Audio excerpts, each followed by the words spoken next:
Hi, everyone. If you are watching this recording, it's the March Mentor Zoom. And if you're watching the recording, please click into the attendance link and record your attendance.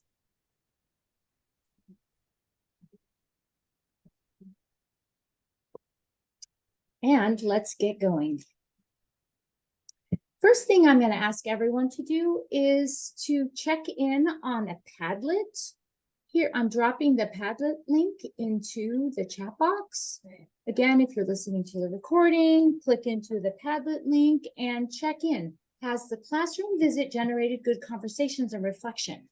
Why or why not? I'll give you a couple minutes to click into the Padlet and check in.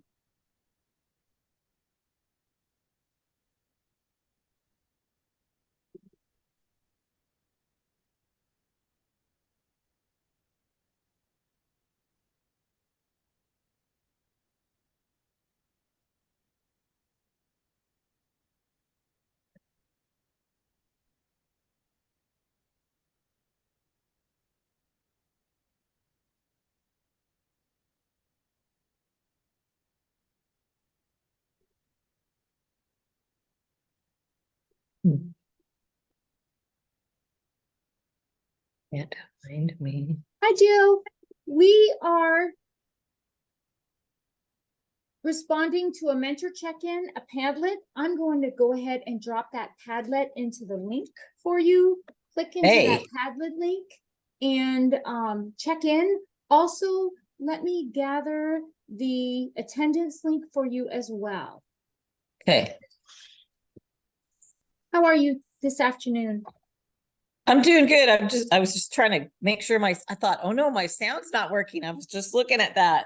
So I was like, wait, my sound's not working, but you weren't talking. You guys weren't talking. We were doing the Padlet, right? Okay. Yes. Okay. So the Padlet link, as well as the attendance link, is in the chat for you. Okay. All right. I got some help here. Aww. Why can't I get that chat to open up? Where is it? Come on. You.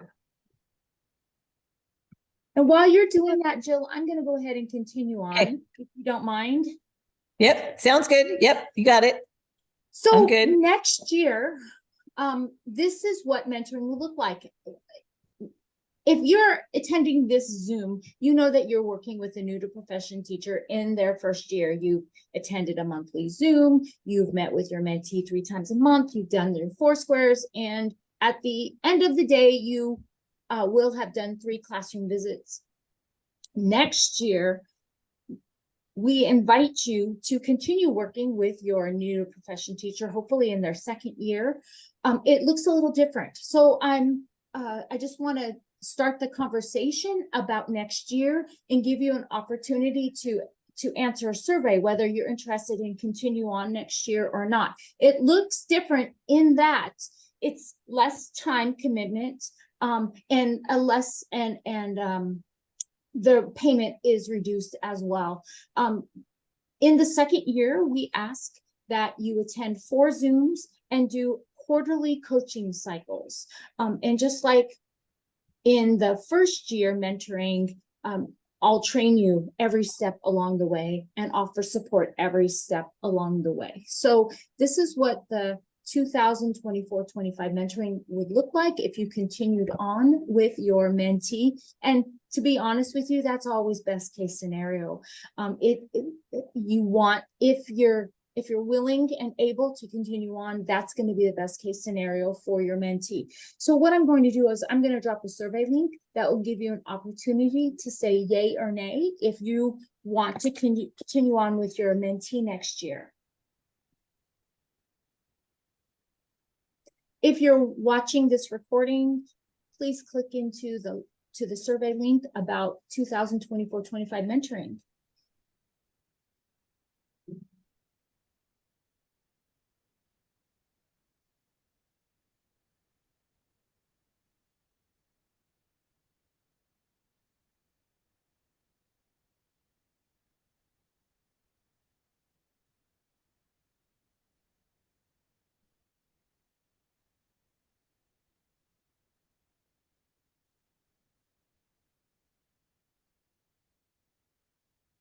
Okay.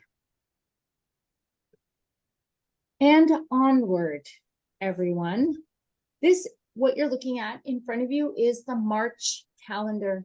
And as always, there are 3 weeks that the hope is that you'll have the opportunity to meet with your mentee, and you're attending the Zoom, so you can check that box. The reading is on the slide in front of you, and just a little snapshot about the classroom visit.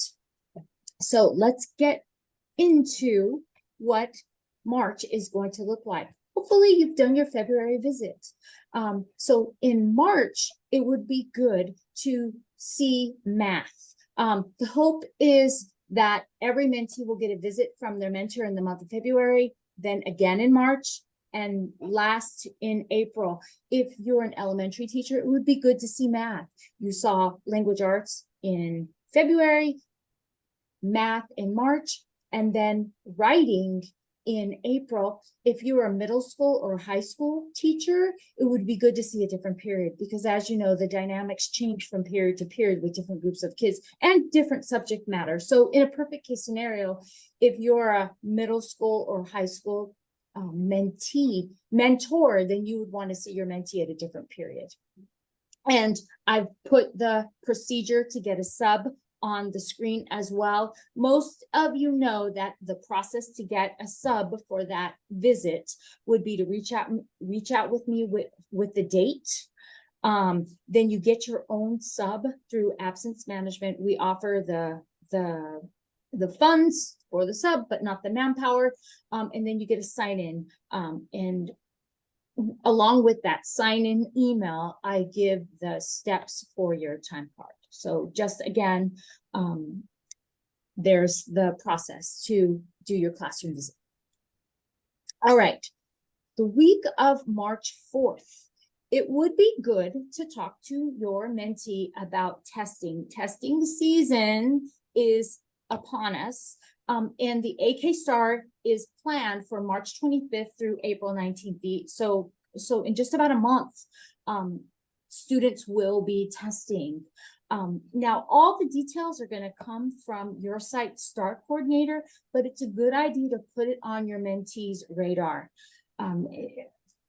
Not only will grades 3 through 9 do the AK Star, but grades 5, 8, and 10 will do an additional assessment, the science assessment, and then there's NAEP, grades 4 and 8. If your site has been selected, you'll do NAEP as well. So again, all the details come from your coordinator, but it's a good idea to put it on your radar, put it on your mentee's radar.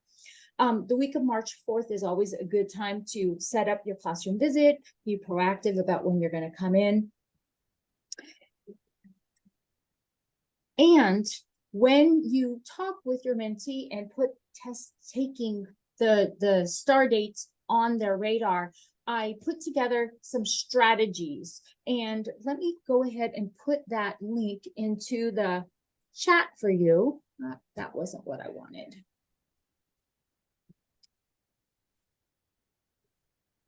Let's see if I can get that into the chat for you. The test taking strategies. It'll be on your Foursquare. You can also print a copy and give it to your mentee by hand. The ones that I really want to shine, a lot of these are just common sense, but the ones I really want to shine the spotlight on are before students get to that testing window. It's a good idea for the mentee to allow time for students to get familiar with the testing platform and practice with the online tools. You know, testing is one day in time, and this particular test is designed to show what they know, but giving students an opportunity to be comfortable and familiar with the testing platform and know how to use the online tools just gives them an advantage to show what they know. The last thing we want students to be experiencing on the first day of testing is figuring out how to click and do all the things on that online platform. So it's a really good idea to be proactive and get kids ready for that testing platform, and then also take a practice test together. Another suggestion that I want to shine the spotlight on is when you take a practice test together in a whole group setting, it gives teachers the opportunity to pay attention to the question stems and what the questions are asking. Very often on these state tests, they ask these questions in really wonky ways. They use them with negatives and absolutes, like never, always, none. So it's a good idea to go walk kids through that practice test so that you can really explain the way they're asking the questions. And also test taking strategies, eliminating incorrect answers, make those, there's typically two distractors that are not correct, and it's easy to eliminate the distractor questions. And so then it's easier for students to choose between two instead of choosing from four. So those are just the two things that I wanted to highlight. But this test taking strategy resource is available on your Foursquare, and you can also make a copy of it. So I hope it's helpful for yourself and your mentee. All right, so the lesson look-fors. I wanted to provide a couple more examples of these lesson look-fors. You'll notice here, as you're looking at the lesson look-fors, they're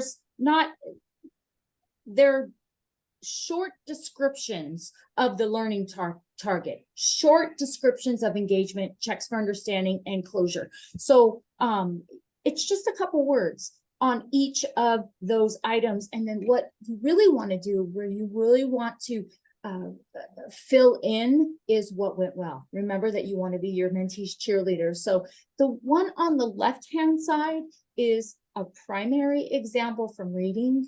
You'll notice, again, just a couple, it's just short phrases on the learning target, the engagement, checks for understanding, and closure. But the what went well is filled out completely with one question. And so the one on the right-hand side, actually in the middle, is a secondary ELA.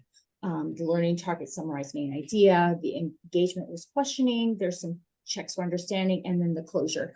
Again, what went well is filled up completely, and there's just one or two questions. The one on the very right-hand side is an example of a lesson look-for for math. The learning target, short phrase, solving equations with one variable, the engagement, teacher modeling, guided practice in small groups. The check for understanding was the actual answer sheet. Students turned in their paper so that it could be graded, and that's the check for understanding. And then the actual closure was an exit ticket. What went well? Addressing misconceptions, work with small group, proximity to students, all those good things that teachers do, and then just one question. So these are some examples of some lesson look-fors, just to let you know that it's not designed to be a 5-page essay. It really doesn't. It's supposed to be short and succinct so that you're giving your mentee feedback on their particular lesson. But really what you really want, where you want that 5-page essay to be, is on what went well. Any questions on the lesson look-fors? Pretty straightforward. Okay. All right. Onward, everyone. The week of March 18th. The hope is to shine the spotlight on checking for understanding. So these lesson look-fors, again, are just big ticket items that you're going to see in every single lesson. This month, we're shining the spotlight on checking for understanding. In January, we really talked about that learning target. What do we want students to know or be able to do? Last month in February, we spent a lot of time on engagement and the activities to support what you want students to know and be able to do. This month is all about checking for understanding. Remember that Hattie did that huge meta-analysis and found the strategies with the highest impact in classrooms. And a 0.2 effect size is considered small, 0.5 medium, and anything 0.8 or above, it has a large impact on students and their learning. When we think about when we're being strategic about the learning objective, teacher clarity came out at 70.75, and feedback came out as 0.73. So again, thinking about that effect size, if 0.8 has a large impact on learning, then checking for understanding and giving feedback at 73 is a strategy that's really important and moves kids forward in their learning. So that's why I've included it on the lesson look fors, and that's why it's a big ticket item. When we think about checking for understanding, so this is a super busy slide, and I've called out some common checks for understanding, but at the end of the day, there's a lot of different ways to check for understanding. So I wanted to drop a couple of resources in the chat for you. The first resource is 53 ways to CFU. And the second resource is called formative assessment. So what the authors of each one of these resources, they've come up with every check for understanding strategy known to man, and it's on there. So it's a good resource, and it gives your mentee lots of different options to find something that fits their style. At the end of the day, when we think about the Danielson evaluation model, 3D is all about checking for understanding and giving feedback. At a proficient, the teacher elicits evidence of student understanding. At a distinguished, the teacher is constantly taking the pulse of the class. So monitoring student understanding is continuous and makes use of strategies to elicit information about individual student understanding. So, and it could be as easy as having a thumbs up, thumbs down response. It could be as easy as a turn and talk. It could be easy as a whiteboard. So again, the resources that I provided to you just give every strategy known to man to check for understanding, and hopefully it'll be a good resource for your mentee. All right, so if you are a teacher or your mentee is a teacher, K through 5, you've come to know Amplify CKLA very well. It's the resource that is being recommended for all teachers to teach language arts, and teachers K through 5 have it easy because they've already structured checks for understanding in the resource in the actual resource that is being required to teach. So what you see in K, the check for understanding might be a turn and talk. In second grade, the check for understanding is observing students while they play a game. In fourth grade, the check for understanding is asking students, is questioning and answering. So checks for understanding can look so many different ways. Teachers in K through 5, the check for understandings are already structured in the curriculum itself. Also, the checks for understanding have already been structured in iReady. In first grade, it might be labeled monitor and confirm. And right there at the top, it says check for understanding that. In iReady, the exit tickets are already built into the curriculum. In third grade, there's exit tickets. It might be asking a teacher to look for understanding and asking them to show models of the actual learning target that's being taught that day. In fifth grade, again, there's exit tickets and it might be discussion questions. So secondary and middle school and high school definitely have a lot more flexibility in the structure that they get. They are creating their lessons and they're building their checks for understanding and their learning targets, their engagement, their checks for understanding, and their closure according to their teaching style. Amplify and already have built in a lot of these lesson look fors for you already. Okay, so let's take 5 minutes to look over the two documents and think about what are some of your check for understanding strategies that are your go-tos. Which check for understanding strategy do you always turn to as a staple in your lesson structure? I know for me, I was like a turn and talk queen. I used to love using whiteboards. So take a couple minutes, look over the documents, and let me know what are your check for understanding go-tos.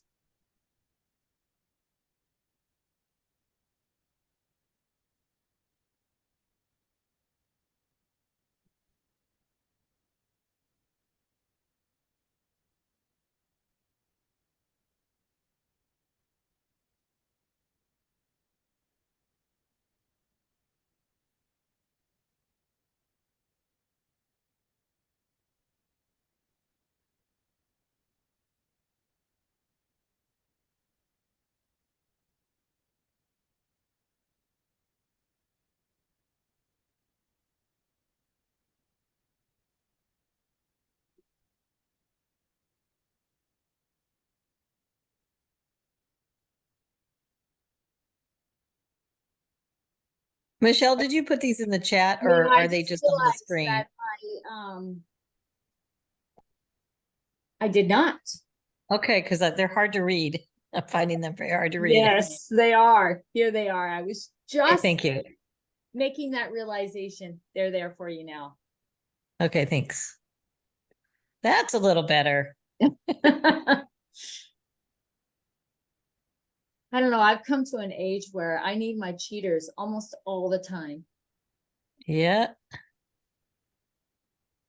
And I actually have cheaters almost in every room of my house. Yep. Or on your head or on your in your Right. pocket.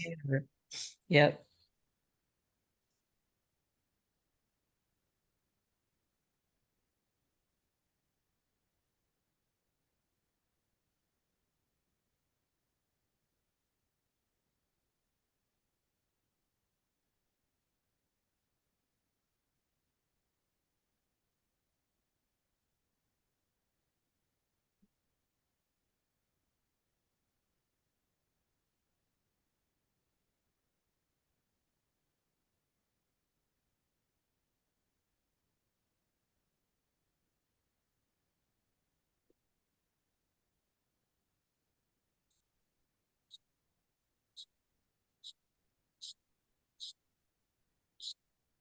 So I have these two resources on the four squares, but you can also print them off and give them to your mentee in a paper copy as well. These particular documents are good to have as a paper copy because they can be put on a board, they can be kept close by on a desk. So just know there's lots of different ways to provide this information to your mentee.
All right, maybe just another minute to review those documents and then we'll move onward.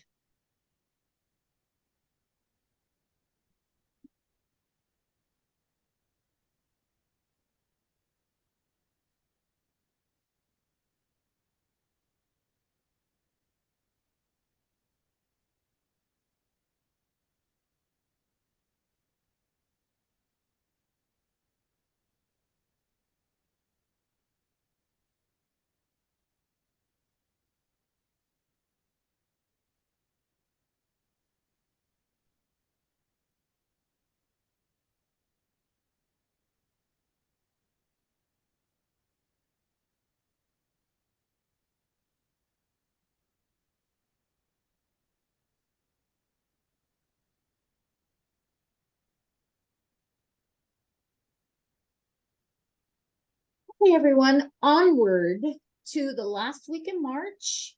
And as always, it is the first days of school debrief. If your mentee hasn't had a chance to do the reading, the big ideas from the pages are on this slide as well as on the Foursquare. And strategically, the book reading focuses on assessment. For our purposes in the mentoring process, you are really looking at the day-to-day checks for understanding and the lesson look fors. The reading did spend a lot of time on rubrics and the benefit that they provide to students. And I agree, rubrics do provide a good description of levels of performance or mastery. On a rubric, students know what proficient looks like so they can actually measure themselves.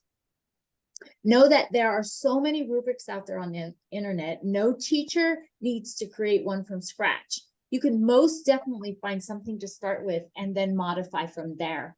Remind your mentee about the KPBSD writing rubrics that can be found on the curriculum tab. And of the 4 big ideas that I took away from the reading, I would want mentees to recognize the importance of that day-to-day formative assessment, checks for understanding, as well as there should always be a match between the learning target and the checks for understanding. Okay. Almost April, everyone. The pages are going to be 290 to 306. We've been spending a lot of time on that third big ticket item from the first days of school, effective teachers design lessons for mastery. So we'll continue on looking at, again, designing lessons for mastery in the April reading pages. And FYI, there will not be a live Zoom next month. I'll create a Zoom recording and it'll hit your inbox on April 4th. I actually have a letters training that day and I'm not going to expect everyone to change their schedule to accommodate me because I have letters training. So I will just do a Zoom recording and it'll be in your email on April 4th. And then you can watch it in your copious spare time, of course. And the last 2 things are, make sure you have your March Foursquares. There might be something wonky in there. I was just looking in them. Hopefully your March Foursquares are there. If they are not, let me know because I saw something wonky in there just before this Zoom started. And no worries, I'm already on to the problem and I'll fix it if there is a problem, as well as the March checklist. There's always that March checklist to touch base with your mentee the last week of the month.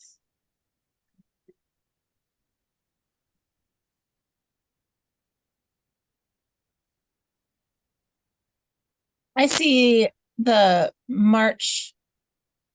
I see 3 Foursquares. Okay, you have them there. Uh-huh. Yeah, I don't see the checklist, but say that again.